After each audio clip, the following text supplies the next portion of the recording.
Hi everyone, I'm Glinda Pagliana. I welcome you all to the Wisdom Podcast. This is a space for honest conversations, curious minds, and stories that would make us pause, reflect, and inspire. So whether you're here to learn or get inspired, then this is the space for you. Today we have a very prominent guest with us, Dr. Sudha Seshadri, who is a global leader, a neuroscientist, and a global leader in Alzheimer's and neurodegenerative disease research. She's also here a senior professor at UT Health San Antonio. She's also the founding director of the Glenn Biggs Alzheimer's Institute here. Welcome.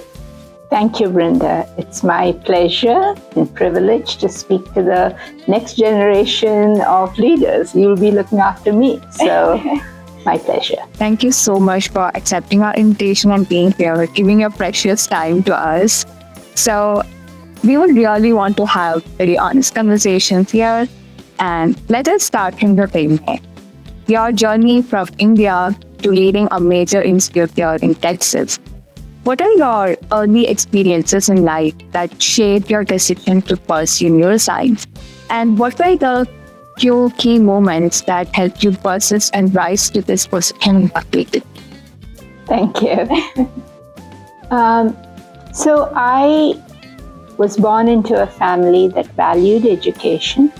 I was my mother's firstborn. She was 19 when I was born. She had got a science medal at high school. And I was her little project, right? Mm-hmm. But I was about 4 years old when she fell ill, and that was very life-changing. I had a younger brother who was almost 1, and my personal experience over the next few years of being beside her when she sought out care in different places. This was in a small place called Shillong in Assam, and the nearest hospital did not have the ability to fully diagnose her, so we had to come back to Chennai, where there were better hospitals. And over the next 15 years, as I grew up and came of age, I recognized challenges like, communicating with her became difficult. So even in high school, reading about, there used to be a book called Brain Damage in the Mind, that talked about how, for instance, I remember being fascinated reading about jargon aphasia, which is a thing where you can't find the right words and you can't get the meaning. So from the scientific point of view, certainly you and others recognize the complexity that makes the brain such a fascinating thing to study, but also from a personal point of view, as I was immersing myself in how do you communicate with somebody who has difficulty communicating? As a patient relative, what is it that you value in an encounter with a care provider, a physician, right? So I sort of knew I wanted to do something in neuroscience. Soon after high school, we had to make the choice about whether to go to medical school or whether to go to study science. And that was a sort of difficult point. And I was 16. It was a little fateful that in India at that time, it was a lot more common for people who did well in school to go into medicine or engineering rather than, it was less clear to me what was my way forward doing a PhD. I think if the situation had been different, I may have made a different choice. I used to see myself more as actually somebody who liked working with books and with things, and I might have seen myself as a lab scientist. I wasn't very confident in my ability to interact with people necessarily. My father thought I would be good, and perhaps, any case, I went into medical school, but I always knew I wanted to do something with the brain. So, it was either neurology, neurosurgery, or psychiatry, and then I decided on neurology. I think that determination helped because along the way, while I was doing in India, after doing your basic medical degree or MBBS, you go on to do internal medicine and then neurology. During internal medicine, I met my husband. By the time it was time for me to do neurology, I had a 5-month-old. Had I not been so clear that I did want to do neurology, I don't know, I may have deferred or picked something a little easier. There was this discussion, a little annoying to me, about, you have a baby, are you sure you want to do this? And my husband also has a baby and he's doing cardiology.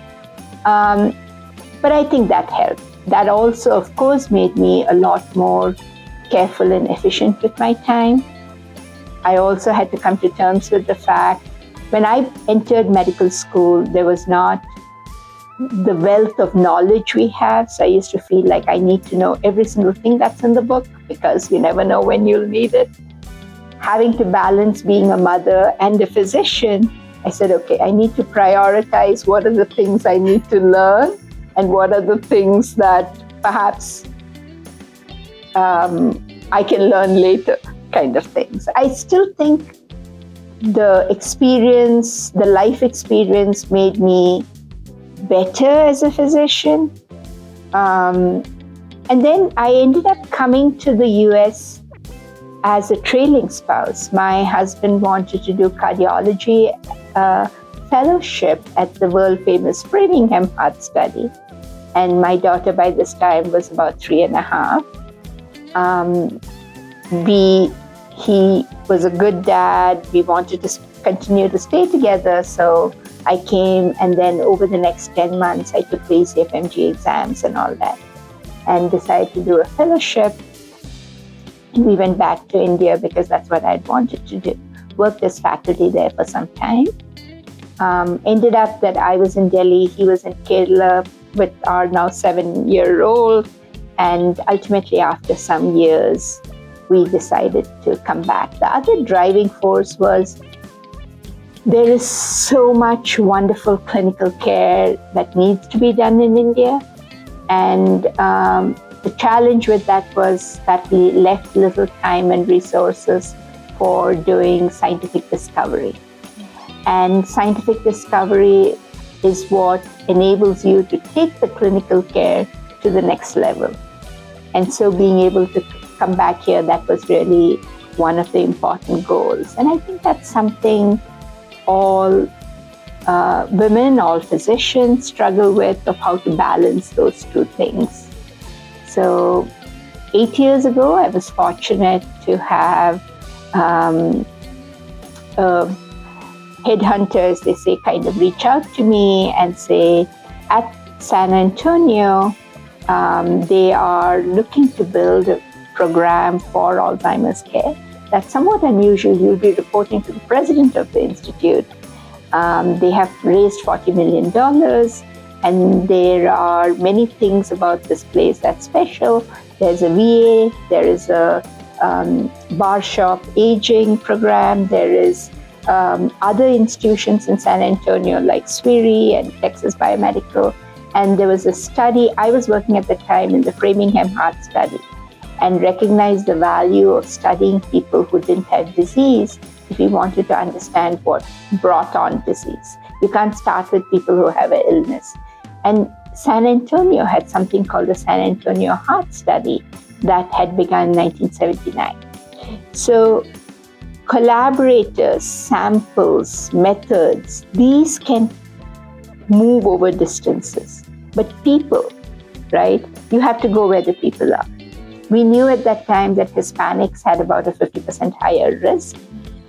I can't move the population of San Antonio somewhere else. If I want to study them, I need to come here. So despite the fact that my husband was in Boston, there was no direct flight San Antonio to Boston. The first time I came here for an interview, I got stuck overnight at Charlotte. He said actually also that this looks like an opportunity for you to build something that you've always wanted to build, where, you know, the science and the human aspects can be melded together in a very day-to-day fashion, where you have a lot of support. And so the last 8 years have felt like a dream. I feel very lucky every day, being able to have the support from both leadership as well as my colleagues. Very committed young team.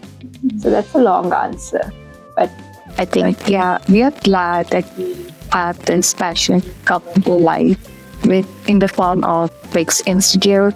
You're being the founder director of it.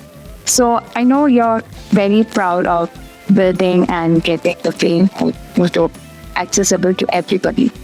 But I would seriously ask you, what is that you're most proud of building for the patients and family? And I know you wear a lot of hats. How do you strike a balance, leadership, being a researcher, clinician, especially as a woman? As you said, I think what drew me here was that there was a president, a leadership that shared a vision of dreaming big dreams. As Dr. Amy quoted Goethe and said, "Dream no small dreams because they do not have the power to move the hearts of men and women," right? So we said, what should care look like? With my own mother's experience and with every patient that I saw, every person brings such a unique perspective. They have such unique gifts to give to the world. And the cruelty of dementia is that it not only physically disables you, but it takes away your ability to enjoy your memories, to be the person you see yourself as, and contribute in the ways that all of us want to contribute to the world. And so it's not just a question of a diagnosis or a treatment, but of supporting the person and those who love them to allow them to live the best possible life. And I think this, the values that we have been able to embed in the BIGS, where we talk about creativity, compassion, the humility, and the collaboration. I think that culture, the fact that combined with the passion to think big and ask why not, I think that translates into many ways into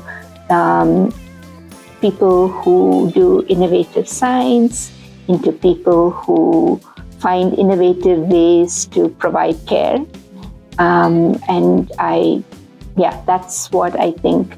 At this point, one of the things, again, is that there are natural stages to life.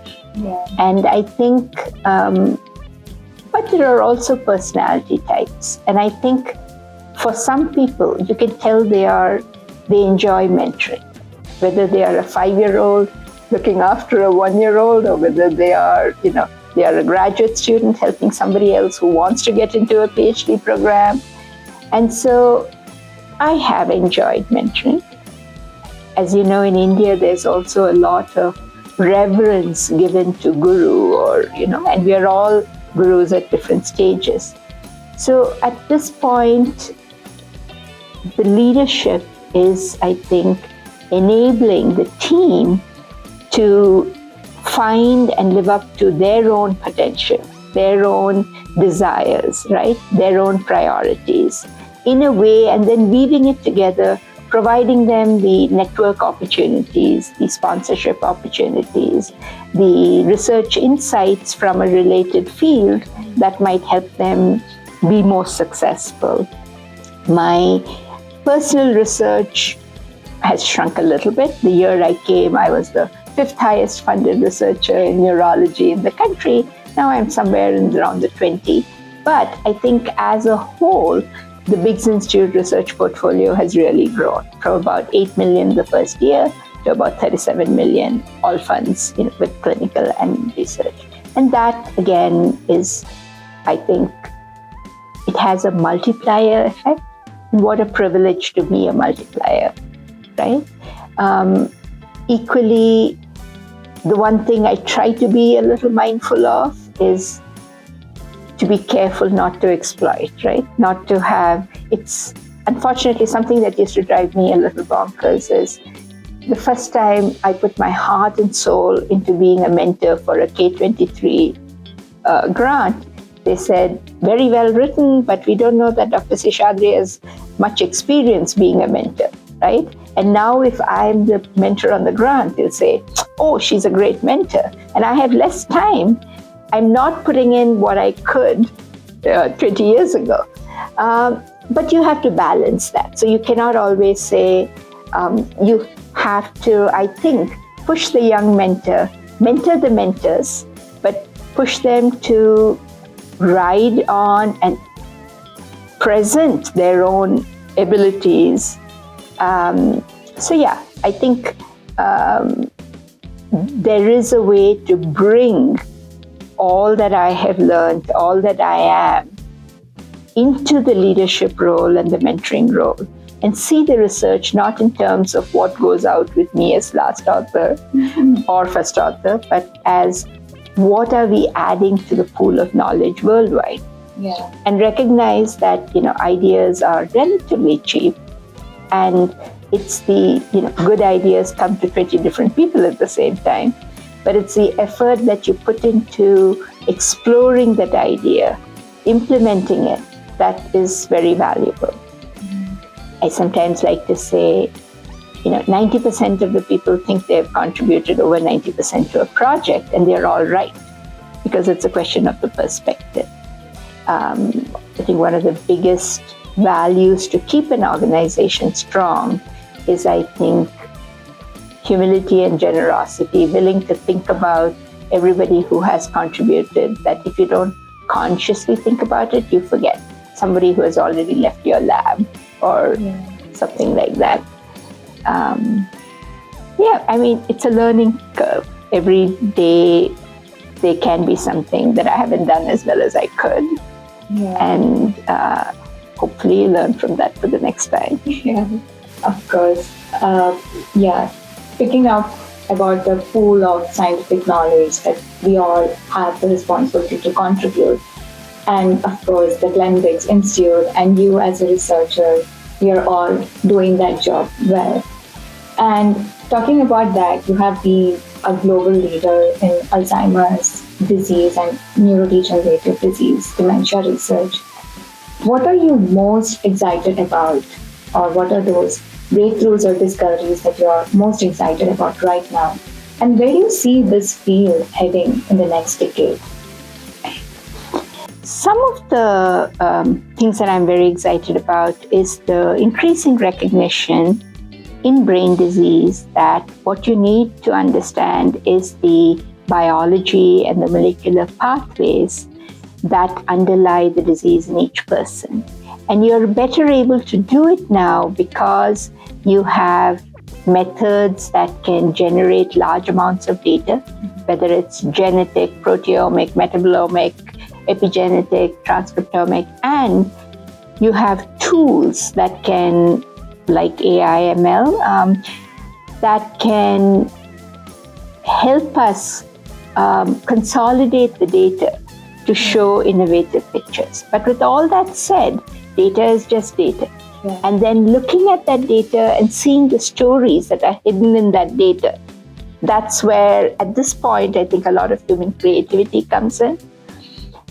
So some of the things I'm excited is the recognition that all dementia has multiple etiologies.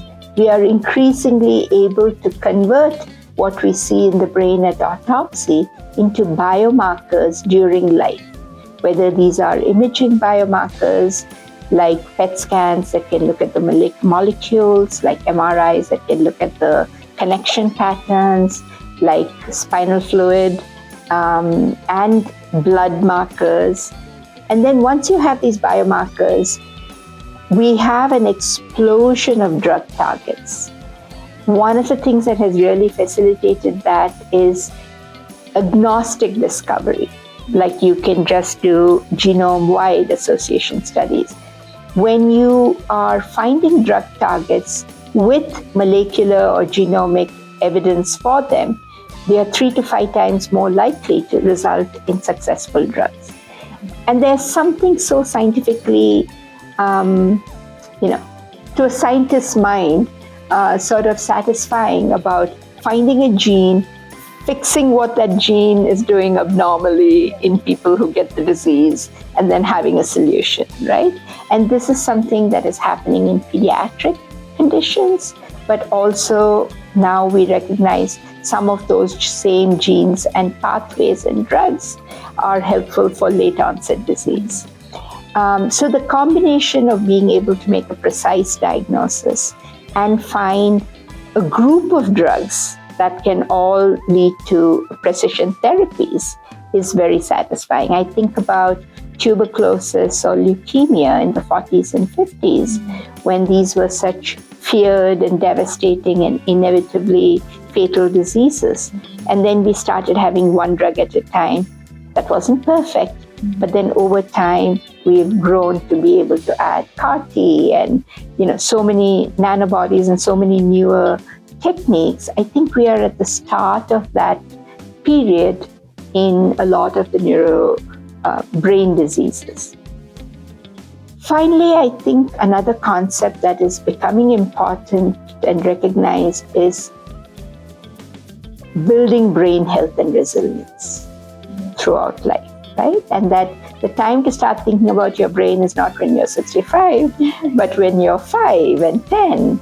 And that can include things like not using drugs that might destroy your brain, being careful about.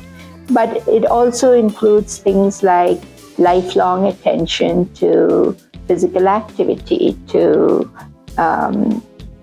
avoiding diabetes, to getting as good an education as you can and staying as cognitively and artistically and socially engaged as you can,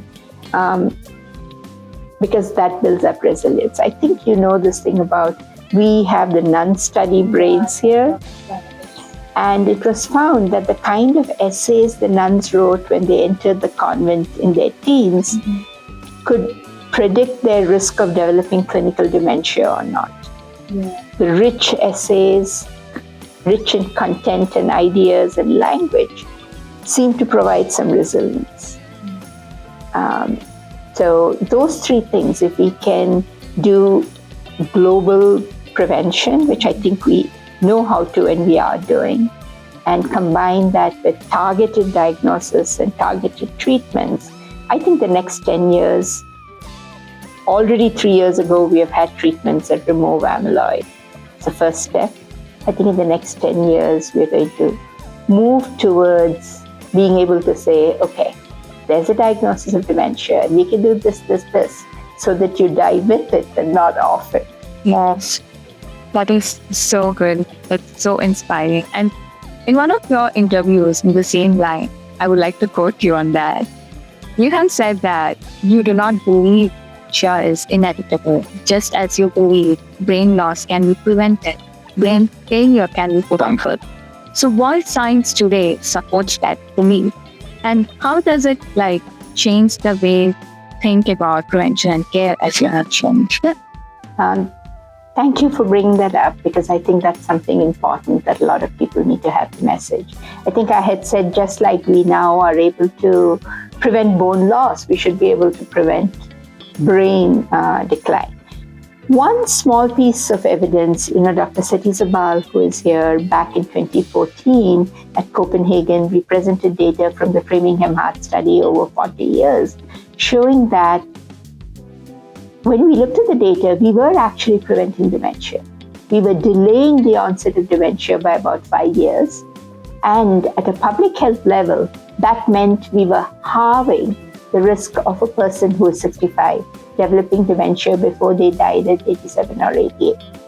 There's still a growing burden because the population is aging, population in all over the world is increasing, but we're doing something right. And we said, what are we doing right? And part of it is, I think, blood pressure control, stroke prevention, better treatment and rehabilitation after stroke, because stroke was a big reason why people developed dementia. But part of it was also early life factors. Like this effect was only seen in people who had at least a high school education. In the initial look, this effect was not seen in more disadvantaged populations like African American Hispanics. So here were some things that we could do to delay dementia. More recently, there are studies like the Pointer study where certain structured interventions seem to have some small, but at a population level, significant benefits in terms of preventing the burden of dementia. This was things like physical activity, the diet, the social and cognitive engagement. So and we are increasingly recognizing the impact of things like environmental pollution, and we can do something about it. I think we are going back from a very individualistic, you should go and do this kind of approach to prevention, to, John Snow, when he prevented a cholera epidemic, he took out the Broad Street pump. That was the cause. So if you can make it easier for people to lead healthier lives. So a combination of the right policies and the right knowledge and getting it to the people, again, I think there is recognition. In parallel, I think there needs to be more, medical care systems that allow for proactive brain health assessment and prevention, the way you do now for cardiac health, right? So be able to, and there is already a requirement in Medicare that at age 65, you need to do a cognitive assessment, but people don't quite know in a busy primary care practice, what do you do after that? And so we're trying to build some systems so that people know what to do if they do pick up something. So those are, I think, ways in which it will be possible to delay brain decline. That's important to know, because I know we as researchers, we know where the disease starts and how should we do it. But the general people who are not aware of all these small details, it's very important that we put forward whatever study in a very simple terms and make them understand and aware. And I know you are very much involved in public education about brain health. So for all the public that's watching, for all of us, what are those 2 or 3 simple daily habits that we can adopt so that we can build our brain resilience and health? I know it's very, important. Picking 2 or 3? Yeah. I would say in terms of daily habits, I might say 3 things. One is getting enough physical activity. We know that sitting is kind of now the next major risk factor. For brain health, it doesn't seem to be that you have to achieve a certain threshold. 10 steps are better than 1 step. 1 mile is better than half a mile. So however much we can, evolutionary, we are still born to run on the grasslands, right? So that, sleep. We know that sleep is a time when the brain resets. It gets rid of proteins that are better removed. It consolidates memories. It allows for some creative processes to happen. We have the dramatic stories of people getting up and writing poems like Xanadu by Samuel Taylor Coleridge. But so getting enough sleep and then remaining socially, cognitively engaged in things that you love to do. This is not like one game or one type of things, but doing things that interest you, because what we do with our mind has an impact in our body. How our body is has an impact in our mind. And so when you are, we had my colleague Carole Dufry did a study in France, finding that as retirement age increased and people remained engaged in what they love to do, the risk of dementia went down. And of course, it doesn't mean you shouldn't retire. Retirement can be seen as an opportunity to rethink your priorities. But I would say engage in something else that you've always wanted to do that's meaningful to you, right? Whether it's volunteering or with your family. And those change chemicals like BDNF and GDF11 and oxytocin and things that promote brain health. So those may be three things. Otherwise, I also think, find out if you have a high blood pressure, high blood sugar or cholesterol, correct that. Find out if you have hearing or vision problems, because that interferes with your able to engage with the world. And if you can do something about it, do something about it. Yeah, so true. And these are so valuable for every one of us, no matter at what stage of life we are, to follow it. So thank you so much for it. And I know through the Glenbeck's Institute and through your research, clinical care, you have worked with different communities all over the world.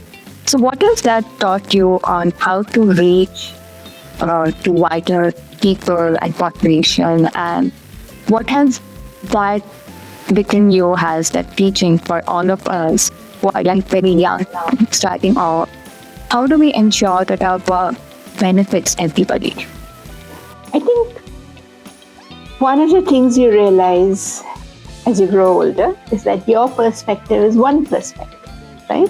So I think one of the most important things is to listen to people and see what their needs are, what is called community-based participatory research. And as we get those perspectives, we make sure we are addressing the questions that are most important based on what we know, but also based on what people feel a need for.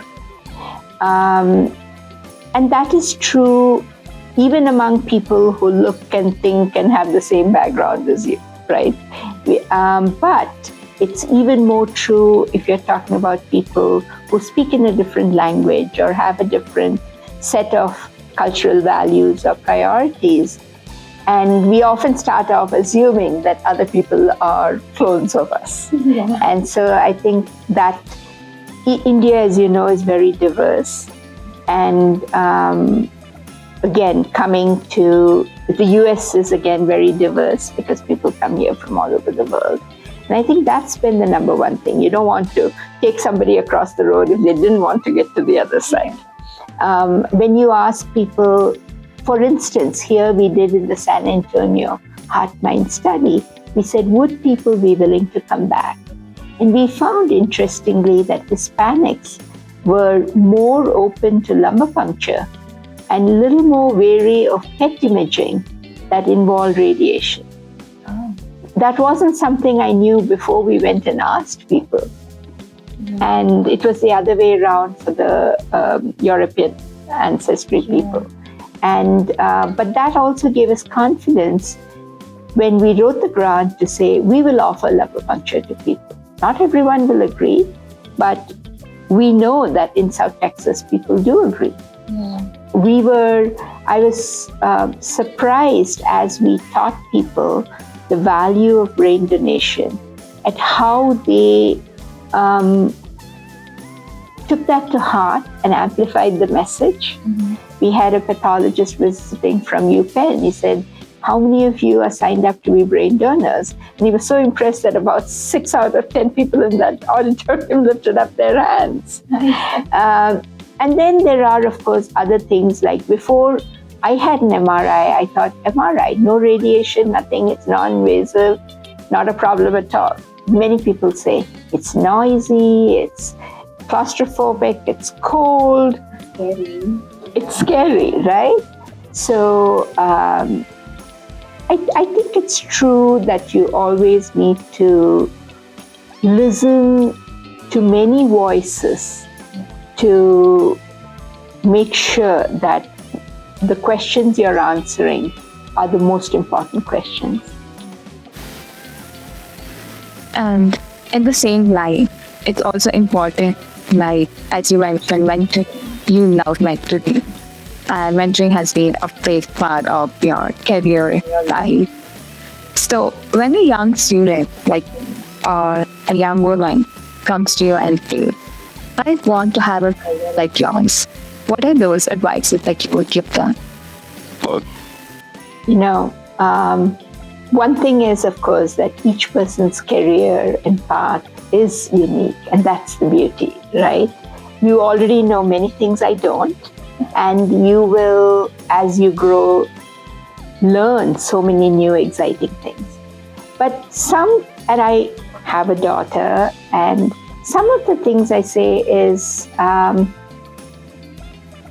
relax. There is more time than you think. You know, early in the career, it feels like, oh my gosh, I haven't reached this at the time that I thought I should reach this. And I, for instance, trained once in India, and I came back and trained again here. So that was sort of 4 more years of my life in training. But I think that's made me a more confident clinician. In retrospect, it's all worked out. So I kind of say, look, you can't do it all, but you can do many of the things that you want to do. You may not be able to do them all at the same time, but you will have the opportunity to leave behind a little bit of what you were doing and take on something new. The other thing is, have the confidence in yourself. Speak up and be heard. And if you are not heard, raise your hand, stand up, find the right mentor. Don't just settle for somebody who is in front of you. Yeah. And remember, you can put together your own mentoring team. Mm-hmm. And the most important quality is that chemistry, that relationship. If you find somebody who enjoys mentoring you and has the same set of values as you, I think that is a precious relationship. Mentors learn a lot from their mentees as well. And finally, give your team some grace, right? I mean, once you form that connection and you kind of know the person, you value them, if there is one bad day or one bad event, kind of think of it as, let me go and talk to them. Some of my closest colleagues now are people where initially there was some distrust or even some anger, but if you can get through, I respect this person as a person, so let's talk it out. Mm-hmm. You can get to a really good place with them. So yeah, I would say be confident, think of all that you've done well, try not to think too much of, oh, I could have done this better, and also don't write yourself off. If let's say you decide that this is a skill I want to learn, you can learn it. Right? You don't have to say, I didn't do math, so I may not be able to do this computational biology. Yes, you'll have to learn the math, but it doesn't mean that has to be learned only at 16. It could be learned at 25 as well. No, there is no age for learning. Yeah, that is so cute. And now we are getting to the end, and I have a very fun question for you. Okay? So you are amazing in your research. You are very passionate. Okay. So if you have to master any non-research skill, what would that be? Like dancing, painting, what would that be? The one that's brought me most joy throughout my life is poetry. Reading it in times that were stressful or that evoked strong emotions, writing it. That's something that I enjoy, and I like playing with words. I learned some Carnatic music as a young person. I was very fond of dance at one point, but I was about 10 or 11 at that time. And my grandmother's like, if you start now, when will you do the Arangetram? So that didn't go that far. And now I don't think I'm innately necessarily gifted in dancing. I do enjoy it. I like hiking and climbing. And in medical school, I was told that, I was somewhat fearless in that regard, and they would find it very amazing, some of them who were from different parts of the country, that I was climbing in a sari. But I was like, I've grown up in a sari. I do everything in a sari, so I can climb in a sari. But hiking San Antonio has such beautiful trails, and that has been something that relaxes me. Once upon a time when I didn't do well in an exam or something, I would go for a walk and I would talk to the trees. Oh, wow. As a child, sometimes I would sit down in a bed of flowers and talk to them. But it might not look good if the director of the Bigs is, hugging a tree somewhere. So poetry is still something I can do in the privacy of my home or my office and enjoy. And it's more a personal joy thing. And I'm sorry if I tapped on the mic. No. Do you have your favorite poem that you want to recite to all of us? I have a few lines, maybe. I actually write a poem in the flyleaf of many of my books that I buy. And it was one of those that actually led my husband and me to sort of go on our first date, because I had written something and lent him the manual of medical therapeutics, and he followed up on what I had written. But some lines are, Edna St. Vincent Millay has, she's talking about, it's called Dirge Without Music, and it ends and says, I know, but I do not approve, and I am not resigned. And that's something I used to say to myself, seeing my mom or seeing this thing. I know what's happening, but that's not right, and I'm not going to stand for it. That is so beautiful. And it's so nice to end with your favorite poem. And we really want to thank you from all our heart for all that you are doing and you will do. And we as Wisdom, we are very grateful for you to be here. Thank you so much, Dr. Sudha Seshadri. Thank you for what you do. Thank you so much. Someday somebody will say, I saw this in the Wisdom podcast, and that kept me going. And not what I'm saying, I think all your podcasts. So thank you all.